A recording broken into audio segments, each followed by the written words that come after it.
बच्चों, ये है हमारा ट्रांसफार्मर। ये है 3 फेज ट्रांसफार्मर, लेकिन ये ऑयल कूल्ड 3 फेज ट्रांसफार्मर। जो दूसरे होते हैं ट्रांसफार्मर, तो 2 तरह के होते हैं। एक तो ड्राई ट्रांसफार्मर, या बोलो उनको एयर कूल्ड ट्रांसफार्मर, एक ही बात है। ड्राई ट्रांसफार्मर या एयर कूल्ड ट्रांसफार्मर। ये हमारा क्या है, ऑयल कूल्ड है। हमें अब इसको हम पहचानेंगे कैसे, एयर कूल्ड है या ऑयल कूल्ड है। ये आप देख रहे हैं, ये जो पाइप लगी हुई है, ये हमारी कूलिंग पाइप हैं। ये दोनों तरफ लगी हुई हैं, इधर भी लगी हुई हैं। ये हमारी क्या है, कूलिंग पाइप हैं। जब हम इसमें ऑयल डालते हैं तो ऑयल गर्म होकर के वो क्या होता है, हल्का हो जाता है, या कहिए उसकी डेंसिटी कम हो जाती है। वो क्या है, ऊपर आ जाता है।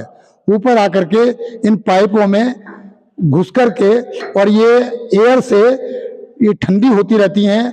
इस तरीके से हमारा पूरा ऑयल का सर्किट पूरा हो जाता है। यानी कि गर्म तेल यहाँ से आया, ठंडा यहाँ नीचे गया, और फिर इस तरीके से हमारा क्या होता है, पूरा घूमता रहता है तेल, और कूलिंग होती रहती है। ये छोटा ट्रांसफार्मर है, एज ए मॉडल है। जैसे जैसे ट्रांसफार्मर बड़े होते जाते हैं, बड़े मतलब उनकी कैपेसिटी बढ़ जाती है। ये मुश्किल से कितना है, ये 440 वोल्ट तो 440 है, बट इसमें लोड कम है। जब लोड बढ़ता है, कई कई हजार वोल्ट के जो ट्रांसफार्मर होते हैं, तो क्या होता है, वो ये जो हमारी कूलिंग पाइप लगी हुई हैं, ये भी परफेक्ट नहीं होती। ये और मॉडिफाई करके बनाई जाती हैं। दूसरा, आर्टिफिशियल एयर देने के लिए हम बड़े बड़े पंखों का इस्तेमाल भी करते हैं। कभी कोई गया हो बिजली घर वगैरह में, अभी टूर गया था हमारे कॉलेज से, तो वहाँ मैंने दिखाया था कितने बड़े बड़े पंखे लगे हुए हैं जो इनको ठंडा करते रहते हैं, क्योंकि वो नेचुरल एयर कूल्ड काफ़ी नहीं है।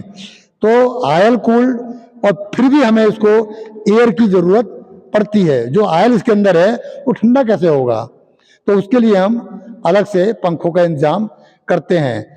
अच्छा, जैसे ही इसकी पावर बढ़ती जाती है, तो इसमें हम और भी बहुत सारे सिस्टम लगाते हैं इसको कूलिंग करने के लिए, ऑयल फिलिंग करने के लिए। जैसे कंजर्वेटर लगाते हैं इसके ऊपर हम, ठीक है ना। उसका कंजर्वेटर का भी यही काम होता है, वो बताता है ऑयल के अंदर कहीं नमी तो नहीं है। एक कंजर्वेटर में रहता है ब्रीदर वाल्व।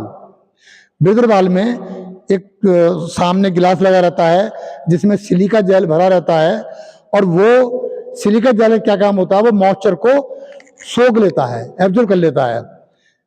क्योंकि इसके लिए पानी जाना भी बहुत ही खतरनाक है, इसीलिए हम कंजर्वेटर का यूज करते हैं। एक ऊपर लगा रहता है, थोड़ा सा दिखाऊंगा मैं कई फिगर इसकी, ठीक है, पिक्चर में दिखाऊंगा। तो ये जो है हमारे जितने जितने बड़े ट्रांसफार्मर होते जाते हैं, तो उसमें प्रोटेक्टिव डिवाइस भी अलग से एक्स्ट्रा उसमें बढ़ती रहती हैं। अच्छा, इसमें तेल कंजर्वेटर के थ्रू हम तेल भी बिना ढक्कन खोले डाल सकते हैं। समझ में आ गया। ये पूरा हमारा ट्रांसफार्मर है, इसके अंदर ट्रांसफार्मर रखा हुआ है, ट्रांसफार्मर की कोर, इसके अंदर ऑयल भरा रहता है, और ये जो है ऊपर हमारे, इन्हें कहते हैं हम टर्मिनल प्लेट।